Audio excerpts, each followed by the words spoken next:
Hi, magandang araw po sa inyong lahat, and for our third and final reading for the day today, kamusta po kayong lahat? Sana po kayo ay nasa mabuting kalagayan. Okay. Ayan.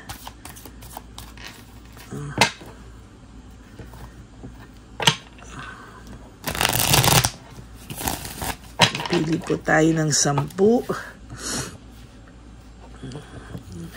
2,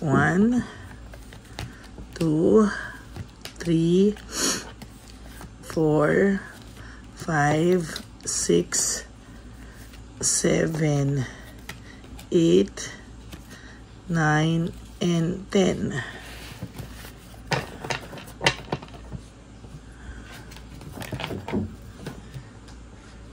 Then, pili po tayo dito.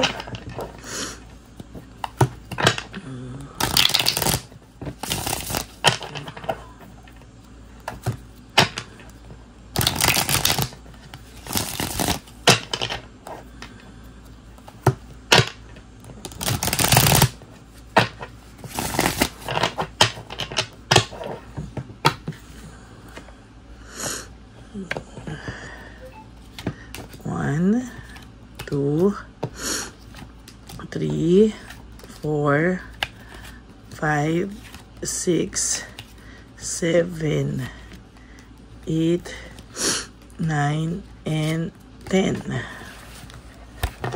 This one po.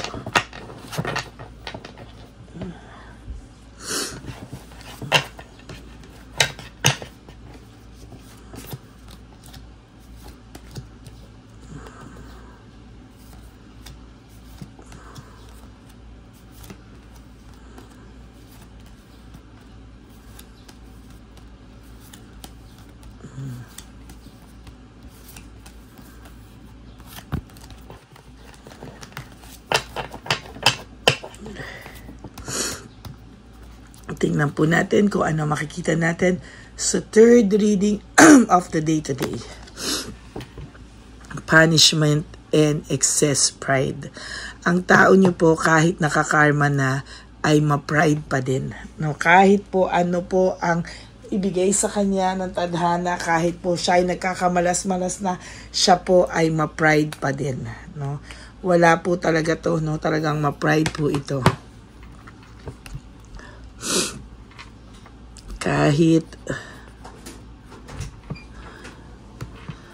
Kahit pinaparusahan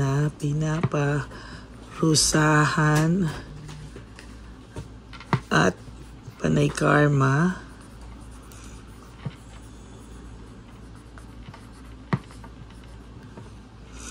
kahit pinaparusahan at panay karma na, mataas pa rin ang pride niya.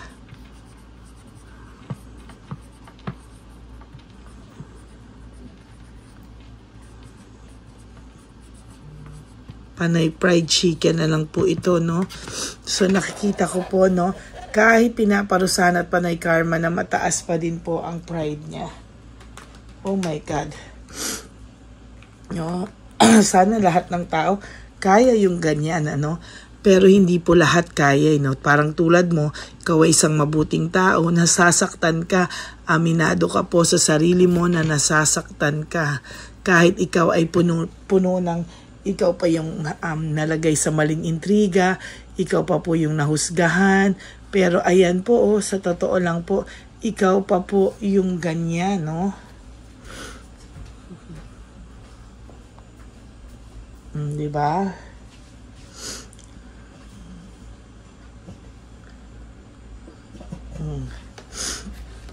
Ikaw pa po yung nabaliktad, no? Kasi sa kagustuhan niya po na hindi magbago, refusal to change, meaning ayaw niya po mabintangan siya ang may dahilan bakit kinaghiwalay o siya ang may kasalanan. Kaya po ito patuloy po niyang pinaninindigan na wala siyang kasalanan, na siya, ikaw pa yung may kasalanan at nagawa niya yan dahil sa'yo, etc. etc. Kaya po kahit na anong nararamdaman niya na sunod-sunod na yung malas sa buhay niya, hindi niya po maharap-harap yun dahil ang feeling niya po ay mataas pa rin talaga yung pride niya, na feeling niya hindi po siya bababa, na siya yung masisisi at lalabas na masama. Samantalang ikaw po ay meron ka pang hope na sana ma-realize niya yung mga pagkakamali niya, no? Pero sa totoo lang po, ikaw po ang sisisihin nito. Pero hayaan mo po, dahil sa ngayon po, meron na po ako nararamdaman sa inyo na saya. Kahit papano you are adjusting with your life. Hindi man po agad-agad at hindi po agad nawawala ang sakit na yan. Pero sa totoo lang po, sa nakikita ko po sa iyo sa mga susunod na panahon, marirealize mo po unti-unti na somehow you are surviving, na medyo ayaw mo na rin. Pero ang pinagtataka mo na rin lang po is bakit namumuhay at namamahay pa siya sa isipan mo. And most of the time, nare-realize mo naman po anong klase siyang tao. Pero ito pa rin, somehow, nalulungkot ka po, bakit siya ganyan, no? Anong klase ba siya? Bakit ganyan siya katigas? At bakit ganyan na kahit dissatisfied siya sa buhay niya? Lack of inner joy, sa totoo lang po ay kahit papano po nakakakita po ako dito ng somehow ay ang tindi po, no? Ang tindi po nung nakikita ko dito na wala po siyang satisfaction. And there's lack of inner joy, meaning yung joy po na nararamdaman niya ay only panglabas na anyo, no? Hindi po talaga real deep happiness ang nararamdaman niya po. Sa totoo lang po, may fear of change siya, playing safe lang po siya sa lahat ng mga ginagawa niya. Why? Because may takot po siya na mabuking mo pa further yung mga nagawa niya sa'yo, no? Somehow lumulusot po kasi ito, and as a matter of fact, pinaninindigan niya po sa pamamagitan ng paglusot. There's change of cycle, no? Sa nakikita ko po dito, meron akong nakikita dito na kahit papano po ay masasabi kong nag-uurong na po, gumagalaw na po yung gulong nyo talaga. And somehow, hindi po ako natutuwa sa pag-ikot ng gulong niya kasi lalo pa po siyang gumagrabe. Lalo pa po siyang, lalo niya pa po pinapanindigan yung ganyang pakiramdam. Kahit na alam niya po na malungkot siya, na hindi siya masaya, na ikaw pa rin ang gusto niya, na siya ang nagkamali sa'yo, etc. Pero ayaw niya pa rin pong aminin. Gusto niya pa po na nasa kanya yung balanse, na nasa kanya pa po yung balanse, and somehow, siya po yung maghawak kung ano yung mangyayari. Kung magbalikan man kayo, halimbawa, gusto niya po ikaw yung nagmakaawa or ikaw yung hirap na hirap at papalabasin niya sa tao na pinatawad ka lang po niya. At minamanifest ka po niya, no? Minamanifest niya po na maisip mo ako, maisip mo ako, maisip mo ako. Most of the time, naiisip mo po siya. Why? Because naiisip ka po niya, and somehow po talaga pong sinasabi niya na minimeditate po niya na maisip mo po talaga siya. Kaya ay hindi rin po ito papayag na mapunta ka sa iba. Kaya ito po ay nagme-meditate na maisip mo siya at huwag kang makamove on.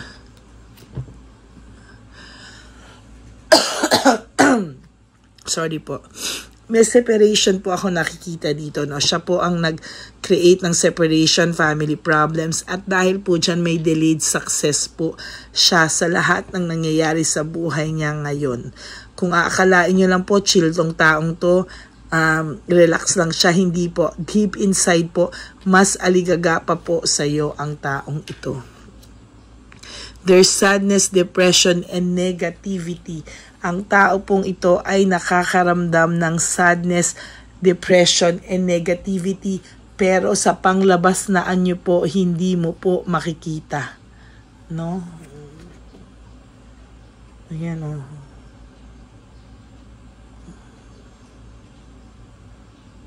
Grabe po, no? Sa totoo lang talaga.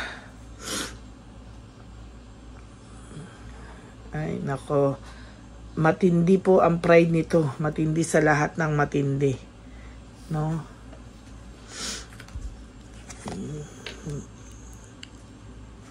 Yung materialistic ang Chabilitang Palaka niya at nagkakasundo po sila sa mga material na bagay. Pero, sorry po, hindi po yan ang pinagkukuhanan ng deep happiness. Hindi rin naman po siya sasaya dyan eh.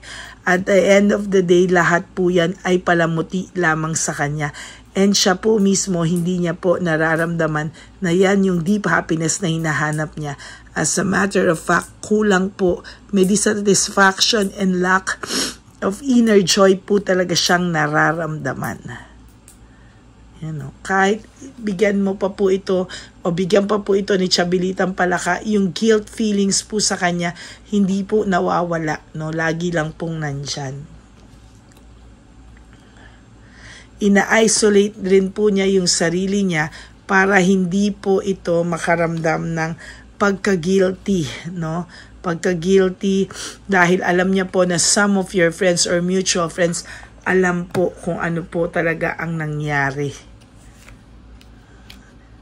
Ina-avoid niya po lahat ng pwedeng magparamdam sa kanya ng ganyang pakiramdam.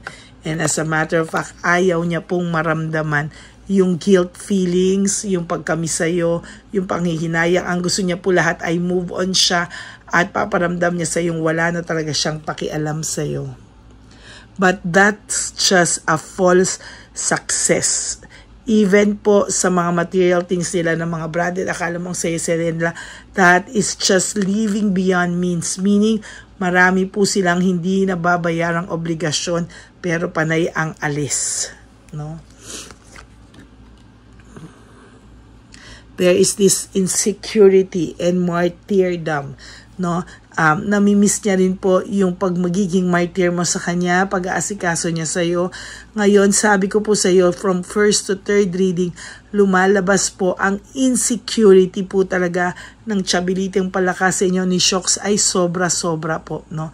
As a matter of fact, hindi niya na po alam paano i-handle ni Chabilitang Palaka. And every day of their lives, I tell you, hindi po mawawala ang pangalan mo. High level of scrutiny, meaning yung nangyayari po sa kanila ay karumal-dumal. Talaga po ang away po nito ay masasabi ko pong grabe po, no? Nagkakasakitan po ito through verbal abuse and also sometimes physikalan po ang nangyayari, no? Nananakit po sila ng both sa isa't isa. Pwedeng physical abuse, pwede pong verbally abuse. Kaya yung person mo po somehow ay naghahanap din ng fresh start.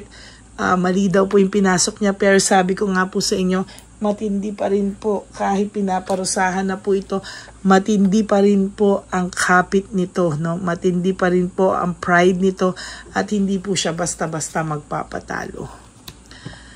May darating pong abundance sa iyo, prosperity and security, at tayin mo lang po at may blessing na parating sa iyo. Kaganda din po ang takbo ng buhay mo sa mga susunod na panahon dahil gumagaan na po ang aura mo. Yan o.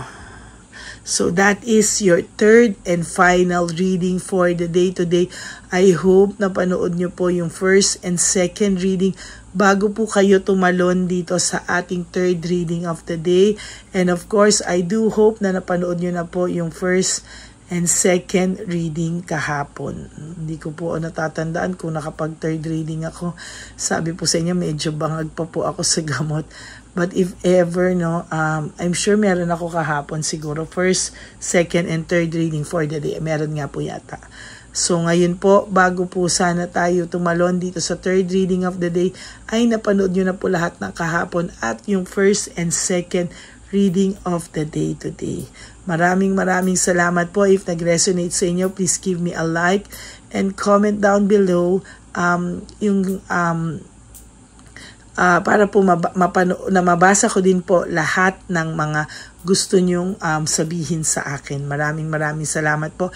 And for those of you who wants to give me a super thanks, I would really love and appreciate that.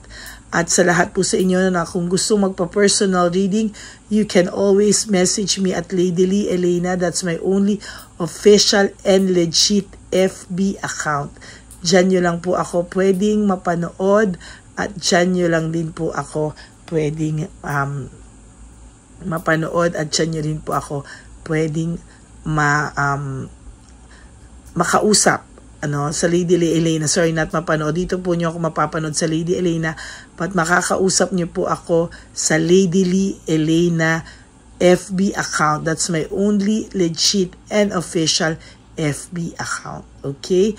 Ang lagi ko pong bilin sa inyo, life is too short. Don't make it shorter by stressing yourself from all the pains and heartaches na binigay sa inyo ng kahapon. Just surrender everything to the divine universe and just let go and let God write your life and love story. I will be back tomorrow po for another set of reading. For the meantime po, ako po ay magpapahinga na muna para po ma-regain ko po yung energy ko. Para po sa iba na risked ang mga schedules, don't you worry po. Magpapalakas lang po ako at haharapin ko po kayo ng mas malakas ang energy. Maraming salamat po sa pag-intindi nyo. At alam nyo naman po na kung gaano ko po kayo kamahal at ang commitment ko po sa inyo ay ganun na lamang po. Kaya wag po kayo mag-aalala. Alam nyo po yan na pag na-risked ko po kayo, ako po ay babalik ng mas malakas ang energy kaya hindi po sayang yung mga donations nyo. Okay? God bless you. I love you all and have a happy heart. Wag po kayong malungkot. Just entrust everything to the Lord. And everything happens for a reason. Okay? Magandang araw po pa rin sa inyong lahat. And I will all see you again tomorrow. God bless you all. And I love you so much. God bless you. Bye!